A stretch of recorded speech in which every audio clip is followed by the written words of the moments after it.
اعوذ باللہ من الشیطان الرجیم بسم اللہ الرحمن الرحیم عن سہل بن سعد رضی اللہ عنہ قال قال رسول اللہ صلی اللہ علیہ وسلم موضع صوت فی الجنت خیر من الدنیا وما فیہا رواہ البخاری۔ محترم حضرات، جنت کی شان، جنت کی نعمتیں اور جنت کی خوبیوں کے بارے میں غور کرنا، کسی دنیا کی آنکھ سے دیکھنا، دنیا کے کان سے سننا یا اس کے بارے میں تصور کرنا کسی انسانی بس کے بات نہیں ہے۔ اللہ کے نبی صلی اللہ علیہ وسلم فرماتے ہیں، حضرت سہل بن سعد رضی اللہ تعالیٰ عنہ بیان فرماتے ہیں، شہدت مع رسول اللہ صلی اللہ علیہ وسلم مجلسا وصف فیہ الجنت فقال الى آخر حدیث فیہا ما لا عین رات ولا اذن سمعت۔ حضرت سہل بن سعد کہتے ہیں، میں اللہ کے رسول صلی اللہ علیہ وسلم کے پاس تھا، آپ صلی اللہ علیہ وسلم نے جنت کی صفت کو بیان کیا، جنت کی نعمتوں کے بارے میں بیان کیا، جنت کے خوبیوں کے بارے میں بیان کیا، یہاں تک کہ آپ نے آخری حدیث میں ارشاد فرمایا کہ جنت کی نعمتیں ایسی ہیں، جنت کی خوبیاں ایسی ہیں، ما لا عین رات، جس کو کسی آنکھ نے دیکھا نہیں، ولا اذن سمعت، جس کو کسی کان نے سنا نہیں، ولا خطر علی قلب بشر، نہ کسی انسان کے دل میں اس کے تعلق سے تصور ہی پیدا ہوا۔ آپ کتنا بھی سوچ لیجئے، جنت کے بارے میں کتنا بھی خیال کر لیجئے، لیکن جنت کے بارے میں کچھ غور اور فکر نہیں کر سکتے۔ اللہ کے نبی صلی اللہ علیہ وسلم نے سورہ سجدہ کی 2 آیتیں تلاوت فرمائیں، تتجافى جنوبهم عن المضاجع يدعون ربهم خوفا وطمعا ومما رزقناهم ينفقون۔ اللہ کے نبی صلی اللہ علیہ وسلم نے فرمایا کہ اللہ نے یہ جنت اس کے لیے بنایا ہے، اللہ نے یہ جنت اس کے لیے تیار کیا ہے جو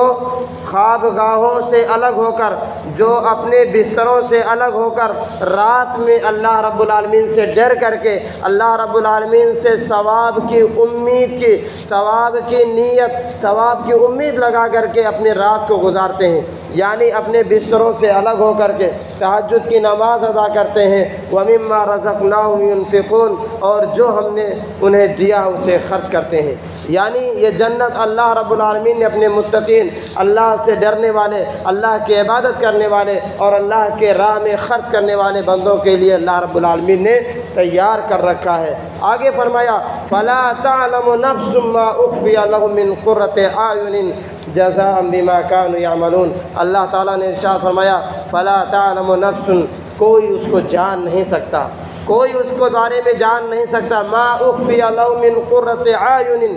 جو ان کی نظروں سے پوشیدہ رکھا گیا ہے، جو ان کے دلوں کو، ان کی آنکھوں کو ٹھنڈک پہنچانے والی ہے، اس کے بارے میں کوئی جان نہیں سکتا۔ ہاں، یہ دنیا میں اچھے اعمال کے بدلے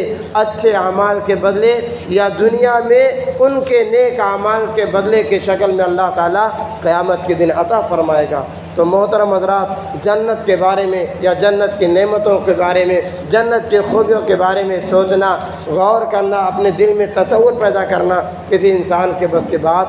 نہیں ہے۔ جنت کے اندر ایک چھڑی کے برابر، ایک لکڑی کے برابر جگہ مل جانا، اللہ کے نبی صلی اللہ علیہ وسلم فرماتے ہیں کہ دنیا اور دنیا کی تمام چیزوں سے بہتر ہے۔ حضرت سہل بن سعد رضی اللہ تعالیٰ عنہ فرماتے ہیں موضع صوت فی الجنت، ایک لکڑی، ایک کوڑے کے برابر جگہ جنت کے اندر خیر من الدنیا وما فیہا، دنیا اور دنیا کی تمام چیزوں سے بہتر ہے۔ محترم حضرات، اللہ کے نبی صلی اللہ علیہ وسلم نے فرمایا ہے کہ اگر جنت کی کوئی نعمت وہ ناخن کے برابر بھی اگر دنیا کے اندر جھانک دے، دنیا کی طرف اگر نکل آئے جنت کی ایک نعمت اور وہ بھی ناخن کے برابر، تو اس ایک ناخن کے برابر جنت کی نعمت سے دنیا اور دنیا کی تمام چیزیں روشن ہو جائیں گی۔ یاد رکھیے گا، جنت کی نعمتیں، جنت کی خوشبو 40 سال کی مسافت تک محسوس کی جائے گی۔ 40 سال تک، یعنی آپ اپنی جگہ سے چلنا شروع کریں اور 40 سال تک چلتے رہیں، اتنی دور تک جنت کی خوشبو محسوس کی جائے گی۔ حضرت عبداللہ بن عمر رضی اللہ تعالیٰ عنہ بیان فرماتے ہیں، بخاری کی روایت ہے کہ من قتل معاہدا لم یرح رائحۃ الجنت، جس نے کسی ذمی کو، جس نے کسی ذمہ دار کو، جس نے کسی کو ناحق قتل کیا، وہ جنت کی خوشبو نہیں پا سکتا ہے۔ وَإِنَّ رِيحَهَا لَتُوجَدُ مِن مَّسِيرَةِ 40 عامًا، اللہ کے نبی صلی اللہ علیہ وسلم فرماتے ہیں کہ جنت کی خوشبو 40 سال کے مسافت تک محسوس کی جائے گی، جنت کی خوشبو 40 سال تک محسوس کی جائے گی۔ لیکن اس کے باوجود بھی جس نے کسی کو ناحق قتل کیا ہوگا وہ آدمی جنت کی خوشبو کو نہیں پا سکتا۔ جب وہ جنت کی خوشبو کو نہیں پا سکتا تو ظاہر سی بات ہے وہ جنت میں بھی داخل نہیں ہو سکتا۔ محترم حضرات، جنت کی نعمت کے بارے میں آپ کو کیا بتلاؤں؟ مسلم شریف کی یہ حدیث سے سن لیجئے، آپ کو جنت کی نعمت کے بارے میں پتہ چل جائے گا۔ حضرت انس بن مالک رضی اللہ تعالیٰ عنہ بیان فرماتے ہیں کہ یوتا بأنعم من اہل الدنیا من اہل النار یوم القیامہ فیصبغ فی النار صبغۃ۔ حضرت انس بن مالک رضی اللہ تعالیٰ عنہ فرماتے ہیں کہ دنیا میں ایک عیش پرست، ایک ناز و نعمت میں پلے ہوئے انسان کو لایا جائے گا، حالانکہ وہ دنیا میں تو عیش و عشرت کی زندگی گزار رہا ہوگا، دنیا میں اسے کوئی تکلیف نہیں پہنچی ہوگی، دنیا میں کوئی مصیبت اسے لاحق نہیں ہوگی، لیکن دنیا میں وہ عیش و عشرت میں اس قدر مست تھا کہ اس کی قسمت میں جہنم لکھ دیا گیا، وہ آدمی جہنم، اس کا قرار، اس کا ٹھکانہ جہنم لکھ دیا گیا۔ ایسے دنیا دار، ایسے عیش پرست انسان کو قیامت کے دن لایا جائے گا اور جہنم میں ایک لمحے کے لیے ایک غوطہ لگایا جائے گا، پھر اس سے کہا جائے گا ثم یقال یا ابن آدم هل رأیت خیرا قط هل مر بک نعیم قط، اس سے کہا جائے گا کہ اے آدم کے اولاد، کیا دنیا کے اندر تم نے کبھی بھلائی دیکھی ہے؟ دنیا کے اندر کسی نعمت، دنیا کی کوئی نعمت تجھے یاد ہے؟ وہ کہے گا واللہ یا ربی، وہ کہے گا اللہ مجھے دنیا کی کوئی بھی نعمت یاد نہیں ہے۔ کس وجہ سے؟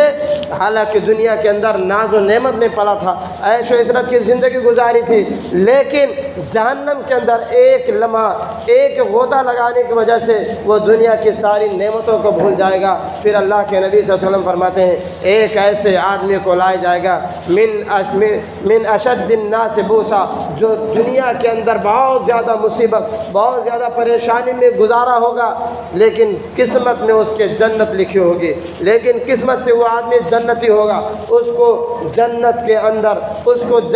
اندر ڈالا جائے گا ایک لمحے کے لیے، اور اس سے کہا جائے گا اے آدم کے اولاد بتا، دنیا کی کوئی مصیبت، دنیا کی کوئی پریشانی، دنیا کی کوئی رنج اور غم تجھے یاد ہے؟ وہ آدمی کہے گا واللہ یا ربی، وہ کہے گا اللہ میں نے دنیا کے اندر کوئی مصیبت نہیں دیکھی ہے، دنیا کے اندر مجھے کوئی تکلیف نہیں پہنچی ہے۔ جنت کے اندر ایک غوطہ لگانے سے دنیا کی تمام مصیبت، دنیا کی تمام تکلیف، دنیا کی تمام پریشانیاں اس کی ٹل جائیں گی، اس کو کوئی بھی پریشانی دنیا کی یاد نہیں آئے گی۔ وہ ایک ہی وجہ ہوگی کہ جنت کے اندر ایک غوطہ لگایا جائے گا۔ آپ جنت کی نعمتوں کے بارے میں اندازہ لگائیں، اسی لیے اللہ رب العالمین نے فرمایا فمن زحزح عن النار وادخل الجنۃ فقد فاز، جو آدمی جہنم سے بچا لیا گیا اور جنت کے اندر داخل کر دیا گیا وہ آدمی کامیاب ہو گیا۔ چاہے دنیا اس کی کتنی مصیبت میں، چاہے دنیا اس کی کتنی پریشانیوں میں گزری ہوئی ہوگی، تو محترم حضرات، دنیا، جنت کی نعمتیں بہت بھاری ہیں۔ جنت کے اندر کسی کا داخلہ یقیناً وہ آدمی کامیاب ہونے والا ہے، چاہے دنیا کے اندر اس نے کتنی ہی مصیبتیں اور پریشانیاں کیوں جھیلی نہ ہو۔ اللہ رب العالمین سے دعا کرتے ہیں کہ بار الہ ہم تمام لوگوں کو، ہم تمام گنہگاروں کو بھی اپنے ان خوش نصیب بندوں میں داخل فرما دے جن کا ٹھکانہ جنت بننے والا ہے۔ بار الہ ہم تمام لوگوں کو جنتی بنا دے، ہم تمام لوگوں سے وہ اعمال لے جو اعمال ہمیں اور آپ کو جنت میں لے جانے والے ہوں، اور ان اعمال سے محفوظ رکھے جو اعمال جہنم کی طرف لے جانے والے ہوں۔ آمین۔ السلام علیکم ورحمۃ اللہ وبرکاتہ۔